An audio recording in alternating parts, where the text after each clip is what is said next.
Hello mga katinderang ina! So for today's video, magluluto tayo ng order ni customer. At dahil wala akong mapag-iiwanan sa aking mga anak, ito kasama ko sila habang ako'y nagluluto ng order ni customer.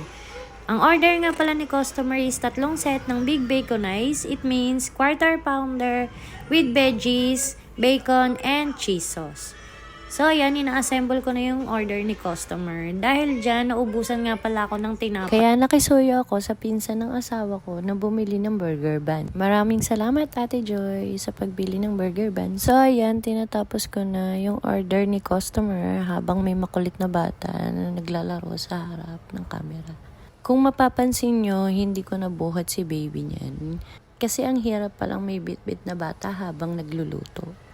Kaya pinasuyo ko na kay Ate Joy na patingnan muna si baby. Kaya nakakakilos na ako ng mas maayos at mas mabilis kaysa sa bit-bit ko yung bata. Natatakot din kasi ako kung matalsikan siya ng mantika.